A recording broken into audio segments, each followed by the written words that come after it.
ইনশাল্লাহ আমরা এবার এশিয়া কাপে ইনশাল্লাহ আমরা চ্যাম্পিয়ন হওয়ার লক্ষ্যে যাচ্ছি। যারা টাইমার তাদেরকে কিভাবে আরও 4-5 মিটার ইমপ্রুভ করা যায়। ফিজিক্যালি যদি আপনি ফিট না থাকেন আপনি তিন ফরম্যাট খেলাটা খুব ডিফিকাল্ট হয়ে যায়। তো জাকির, আমরা এর আগে এশিয়া কাপ অনেকবার ফাইনাল খেলেছি কিন্তু কোনো শিরোপা জেতা হয়নি। এবার ব্যাঙ্গালোর সিরিজ জিতলাম, এবার কি বিশ্বাস তৈরি হয়েছে শিরোপা জেতা সম্ভব হতে পারে সামনে বড় বড় ইভেন্টগুলো আছে? অবশ্যই ইনশাল্লাহ আমরা এবার এশিয়া কাপে ইনশাল্লাহ আমরা চ্যাম্পিয়ন হওয়ার লক্ষ্যে যাচ্ছি। এটা আমি পার্সোনালি আমি বলতে পারি যে আমি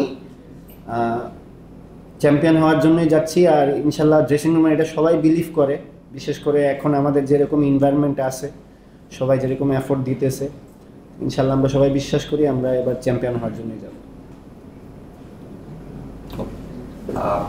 মানে আপনারা যে প্র্যাকটিস করছেন বা পাওয়ার হিটিং আপনাদের দেখলাম, হয়তো নেক্সট সিরিজটা আছে নেদারল্যান্ডসের বিপক্ষে, ওখানে কিছু অ্যাপ্লাই দেখা যাবে যে বললেন।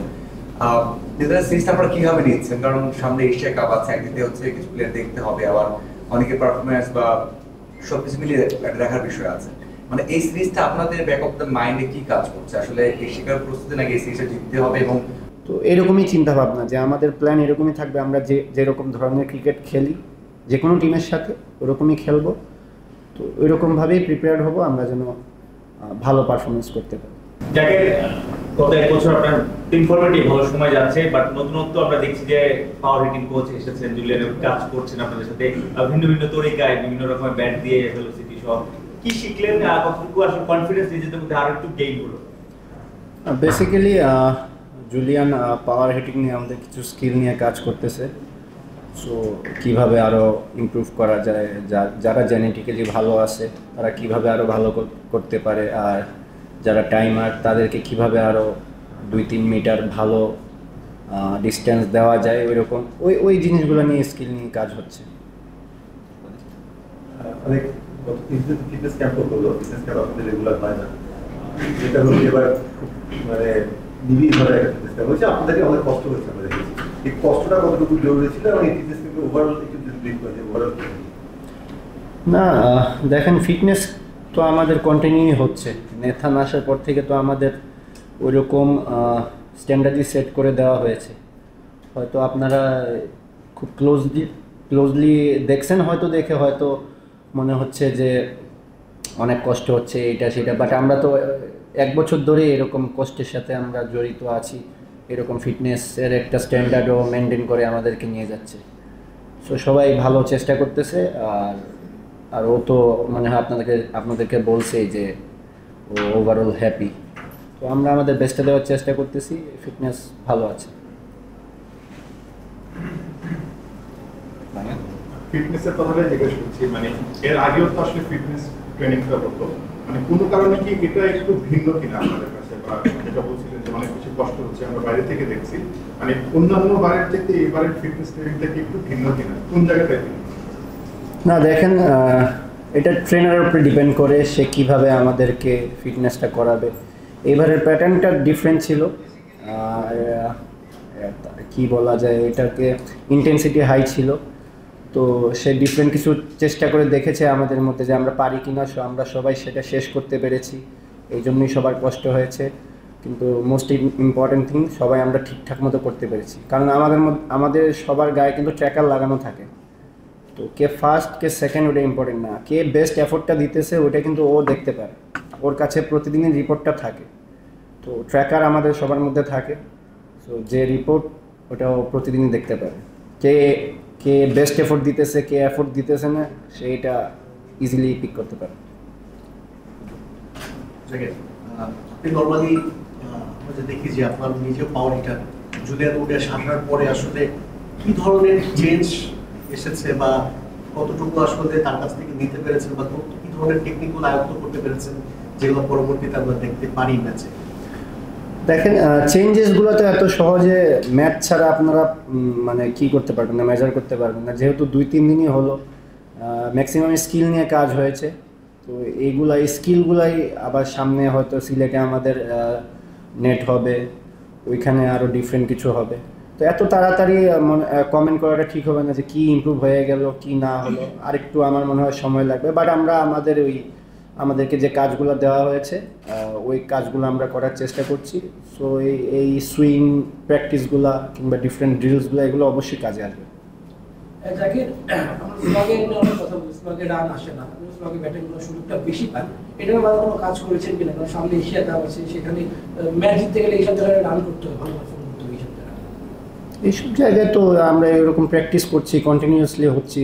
স্লগে এমন একটা জায়গা, সবসময় কিছু সময় হবে, কিছু সময় হবে না। টপ অর্ডাররা ভালো খেলে স্লগে এত লাগে না আবার, তো এটা মেনটেন করেই চলতে হবে। তো আমরা এরকমভাবে কাজ করছি, এভাবে আগাচ্ছি। বেসিক্যালি বাংলাদেশের প্লেয়ারদের একটু বলফের প্রতি আমাদের ইয়েটা বা ডিপটা বা বলফের দিক থেকে সুইংটা আর জুলিয়ান জেনারেশন ধরনের বেস বলের এইটার অ্যাডাপশনটা কতটা ইয়ে, আর এই যে আপনাদের প্রোভালিটি ব্যাটটা ইউজ করতেছেন সিকোয়েন্সিতে বডি সিকোয়েন্সটা আপনারা কি নিজেরা পেয়েছেন, আপনাদের বডিটা সিকোয়েন্স করতেছে কিভাবে, ওইটা কতটা মানে আত্মবিশ্বাস দিচ্ছে যে আমার মানে শটটা যেতে বড় কথা, আমার বডিতে সিকোয়েন্সটা যেটা মিলানোর জন্য এই ব্যাটটা ইউজ করা হয়, ওটা কতটা জুলিয়ানের ব্যাটটা কোথায় আপনি বলছেন মানে বেসবল আর বলফের মধ্যে মানে পার্থক্য, আমাদের সুইং এর পার্থক্য, এটাকে কতটা অ্যাডাপশন এটা ম্যাটার করে ভাই। দেখেন কারো সুইং, এক একজনের সুইং এক এক রকম, কারো সুইং বেসবল টাইপ, কারো সুইং গলফ টাইপ, তো এটা ডিপেন্ড করে কে কোনটা নিবে। আসলে ও আসার পরেই বলছে আমি তোমাদেরকে এখানে তোমার বেসিকের মধ্যে আমি চেঞ্জেসটা আনতে চাইছি, মানে আমি ডিফারেন্ট কিছু দিয়ে দিব না। তো ওই রকম কিছুই বলছে। তো যার যার প্যাটার্ন অনুযায়ী ওই কাজটা দেওয়ার চেষ্টা করতেছে। আর সেকেন্ড হচ্ছে কি যে মানে আপনারা যে ইন্ডিয়ার যে ব্যাটটা নিয়ে এত প্রো ভেলোসিটি ব্যাট, এটা তার কি বডি সিকোয়েন্সের একটা ব্যাপার আছে, আপনার সবকটা সুইং থেকে পুরো ব্যাটটা চলমানের একটা প্যারাল, এটা নিজেদের মধ্যে যখন আপনারা যে দুইটা তিনটা সাউন্ড শুনেন, যেটা আপনি শুনতে পারেন, এটা শুনলে তখন নিজের মধ্যে আত্মবিশ্বাসটা কত বাড়ে যে আমার বডির সিকোয়েন্সটা। হ্যাঁ অবশ্যই ভালো একটা ফিলিংস আছে যখন যে কয়টা সাউন্ড বের করতে বলে ওটা বের করা যায়, তখন ভালো লাগে। কিন্তু অনেক ফোর্স লাগে এটা বের করতে, সাউন্ডটা বের করতে ফোর্স লাগে, আরও এফোর্ট দিতে হয়। তো এই জিনিসগুলো কন্টিনিউয়াসলি কাজ করলে অবশ্যই কাজ দিবে।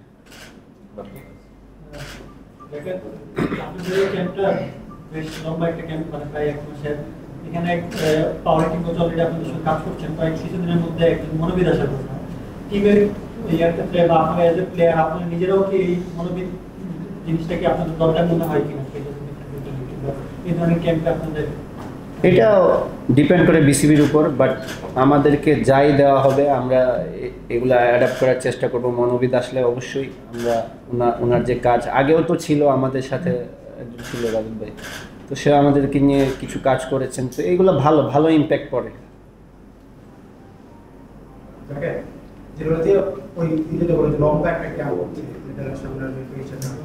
বেসিক্যালি যে বিষয়টা আপনার যেহেতু এই কদিনে আপনাদের যে কাজগুলো হলো সেই জায়গাটা কতটুকু হয়েছে, এক নম্বর। আপনারা বলছে যে পরবর্তীতে আপনারা ট্রেনিং করবেন জানবেন, কিন্তু এই যে এর আগে শ্রীলঙ্কার সাথে আমরা সিরিজ জিতলাম, পাকিস্তান সিরিজ জিতলাম, এই আত্মবিশ্বাসের পরবর্তীতে আমরা এশিয়া কাপে খেলবো, মানে টোটাল লম্বা একটা প্রিপারেশন, ঠিক আছে? এইখানে আসলে ফোকাসটা কি থাকতেছে আপনাদের, আসলে আপনার কোন জিনিসটা ডেভেলপমেন্ট বেশি প্রয়োজন?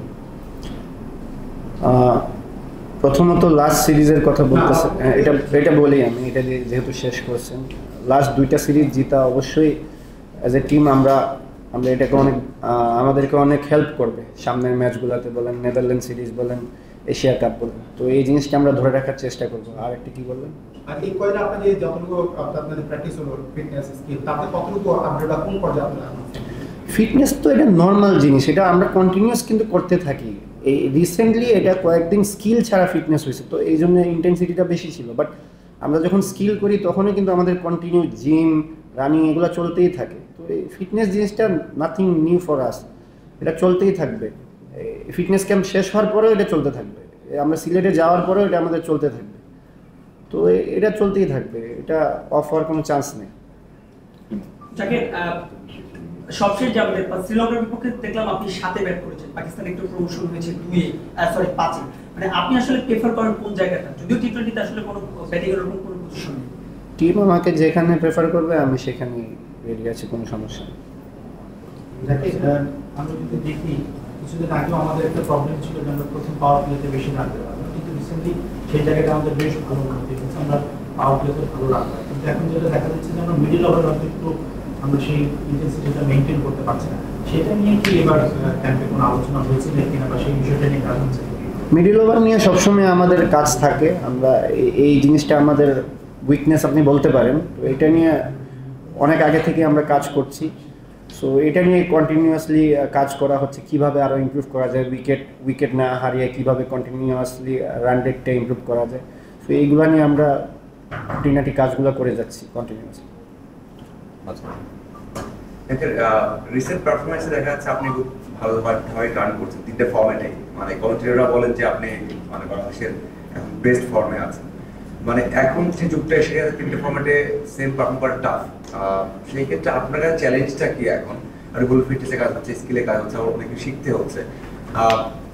চ্যালেঞ্জটা কি? ইন্টারন্যাশনাল ক্রিকেটে বিভিন্ন কন্ডিশনে যাবেন, একটা পর ভালো নামা যেতে পারে, অনেক সময় দেখা একটা ফর্মেটে ইম্পেয়ার ফর্মেটে পড়ে, কতটা টাফ এবং আপনার কাছে মনে হয় যে আপনার পার্সোনাল চ্যালেঞ্জটা কি থাকবে ঠিক রাখার জন্য? আমার মনে হয় 3 ফর্মেটে খেলার জন্য ফিটনেস সবচেয়ে বড় চ্যালেঞ্জ বর্তমানে। আর স্কিলের ব্যাপারটা তো এটা আপনার মেন্টালি থাকে, কিন্তু ফিজিক্যালি যদি আপনি ফিট না থাকেন, আপনি 3 ফর্মেট খেলাটা খুব ডিফিকাল্ট হয়ে যায়। তো আমি বেসিক্যালি এটাই ফোকাস করতেছি যে ফিজিক্যালি কীভাবে ফিট থাকা যায়। যত বেশি ফিট থাকবো সবগুলো ফর্মেট খেলতে পারবো ইনশাল্লাহ। আপনি স্লগার টিমের তো সবাই স্লগার, তো মিরাজ, লিটন বা হৃদয়দের ক্ষেত্রে রসদের প্রসেসটা কি হবে? তাদের ক্ষেত্রে কি কাজ করছেন বা কি ধরনের কাজ? সেটা প্রথমে এসেই বলছে, আমি বলছি এটা যে যারা টাইমার তাদেরকে কিভাবে আরও 4-5 মিটার ইমপ্রুভ করা যায়। টাইমারদেরকে কিন্তু সে পাওয়ার হিটার হতে বলে নাই, টাইমাররা টাইমারই থাকবে। তো তারা টাইমিং করে তারা কিভাবে তাদের মানে শর্টসটাকে আরেকটু 4-5 মিটার 6 মিটার আরেকটু বাড়াতে পারে। তো এটা হলে কী হবে, যেটা আউট হতো সেটা 6 হয়ে যাবে। তো আউট হলে তো বেসিক্যালি কিছুই আসতেছে না, 6 হলে নেক্সট আরেকটা সুযোগ আসবে, বড় রান করার সুযোগ থাকবে। তো এই জিনিসগুলোই আমি পাওয়ার হিটিং কোচকে নিয়ে একটু বেশি কথা হচ্ছে, যেহেতু স্পেশালিস্ট একজন কোচ এসেছেন, যেটা হলো যে আপনার ক্ষেত্রে তার পরামর্শ স্পেসিফিক যদি শেয়ার করা যায়, হতে পারে সেটা বেস ফ্রম করা বা ইকুয়েশন বা এনিথিং, আপনার ক্ষেত্রে তার আমার ক্ষেত্রে তার ভালো ছিল। আর বাকিটা তাকে যদি কখনো পান আপনারা তাকে জিজ্ঞেস করবেন, বাট ভালো বলছে আপনারা তাকে জিজ্ঞেস করলে আর বেটার কি পাবেন আর কি, মানে মন্তব্য পাবেন সে কি আমাকে নিয়ে কি ভাবতেছে সেটা আপনারা।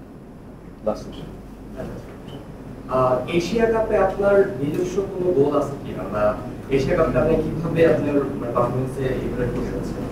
এশিয়া কাপে হ্যাঁ বুঝতে পারছেন না, আমি নর্মালি এত গোল সেট করি না আসলে, কারণ T20-তে আমার ব্যাটিংটা মানে সার্টেন চেঞ্জ হয়ে যায়, কখনো আগে যেতে হয় কখনো। তো আসলে ওরকম গোল সেট করাটা খুব ডিফিকাল্ট হয়ে যায়। ওইরকমই গোল থাকে, যে ম্যাচে যে পজিশনে যাব, যদি 5-এ ব্যাটিং করি একটু বড় রান করার, আর যদি 7-এ কিংবা 6-এ ব্যাটিং করি তখন কুইক যত কম বলে যত রান করি, এরকমই। এর চেয়ে বেশি গোল করা আমার জন্য পসিবল হয় না আসলে। যাকে ইউজুয়ালি আমরা দেখি যে প্রথম বছর আসলে অনেক হানিমুন পিরিয়ড থাকে ব্যাটারদের ক্ষেত্রে বা বোলারদের ক্ষেত্রে। সেকেন্ড বছর থেকে সবাই এখন যেহেতু অনেক অ্যানালিস্ট অনেকভাবে গবেষণা করে সেটা ইমপ্লিমেন্ট করে এবং উইক জোনগুলো বের করে আসলে সেকেন্ড ইয়ারে আপনি আসেন ইন্টারন্যাশনাল ক্রিকেটে, জাকির আলী আসলে সেই চ্যালেঞ্জটা নিতে প্রথম করতে হয়েছে। চ্যালেঞ্জ প্রতিদিনই আসতেছে, প্রতিদিনই ওটা করার চেষ্টা করতেছি। প্রতিদিনই চ্যালেঞ্জ আসে, প্রতিদিনই নতুন নতুন ম্যাচে নতুন নতুন উইক জোন বের হয়, আবার ওটা রিফিল করতে হয়, আবার বের হয়। তো ওই চ্যালেঞ্জগুলো থাকবে। ইন্টারন্যাশনাল ক্রিকেট ইজিলি হবে না, এটা আমি জেনে এখানে আসছি। তো আমাকে এখানে টিকে থাকতে হলে চ্যালেঞ্জ নিয়ে টিকে থাকতে হবে, না হলে